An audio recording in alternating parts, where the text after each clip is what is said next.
हाल अगस्त महीने के शुरू में लेबनान की राजधानी बेरूत में दो बड़े धमाके हुए। इन धमाकों ने लेबनान को भयंकर क्षति पहुंचाई और चूंकि देश छोटा है इसलिए इस पर संकट बड़ा आ गया। कभी फ्रांस के मैंडेट में रहे लेबनान की मदद के लिए फ्रांस के राष्ट्रपति इमानुएल मैक्रो आगे आए, लेकिन बाद में उन्होंने कहा कि हम कोई ब्लैंक चेक तो नहीं दे सकते।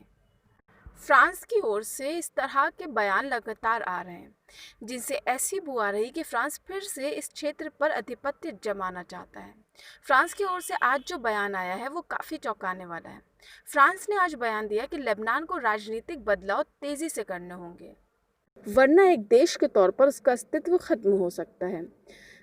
जानकार मानते हैं कि फ्रांस लेबनान की मदद के बदले उससे काफ़ी कुछ लेने की बात कर रहा है। वहीं अरब देश कतर ने भी लेबनान मुद्दे पर अपनी प्रतिक्रिया दी है।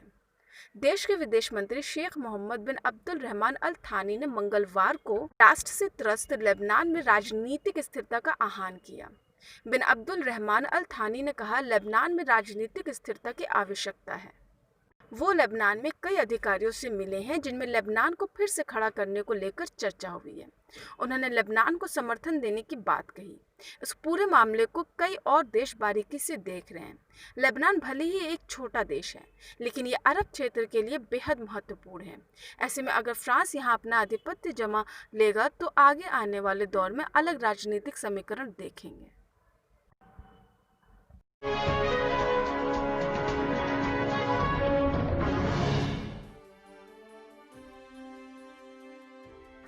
अगस्त महीने के शुरू में लेबनान की राजधानी बेरूत में दो बड़े धमाके हुए। इन धमाकों ने लेबनान को भयंकर क्षति पहुंचाई और चूंकि देश छोटा है इसलिए इस पर संकट बड़ा आ गया। कभी फ्रांस के मैंडेट में रहे लेबनान की मदद के लिए फ्रांस के राष्ट्रपति इमानुएल मैक्रो आगे आए, लेकिन बाद में उन्होंने कहा कि हम कोई ब्लैंक चेक तो नहीं दे सकते। फ्रांस की ओर से इस तरह के बयान लगातार आ रहे हैं, जिनसे ऐसी बू आ रही कि फ्रांस फिर से इस क्षेत्र पर आधिपत्य जमाना चाहता है। फ्रांस की ओर से आज जो बयान आया है वो काफ़ी चौंकाने वाला है। फ्रांस ने आज बयान दिया कि लेबनान को राजनीतिक बदलाव तेज़ी से करने होंगे, वरना एक देश के तौर पर उसका अस्तित्व खत्म हो सकता है। जानकार मानते हैं कि फ्रांस लेबनान की मदद के बदले उससे काफ़ी कुछ लेने की बात कर रहा है।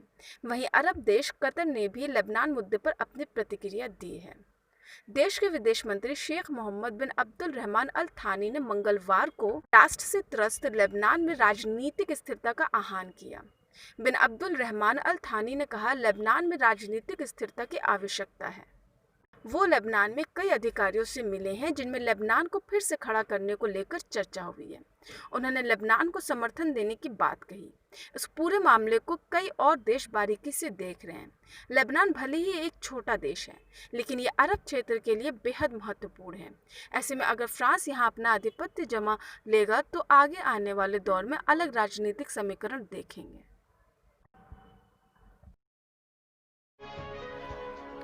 अगर आपको ये वीडियो पसंद आया है तो प्लीज़ हमारे चैनल को सब्सक्राइब करें और इसे लाइक शेयर करना बिल्कुल भी ना भूलें। इसी तरह अरब देश की खबरें देखने के लिए हमारे चैनल के साथ जुड़े रहें। और आप किस टॉपिक पर वीडियो देखना चाहते हैं कमेंट कर अभी बताएं।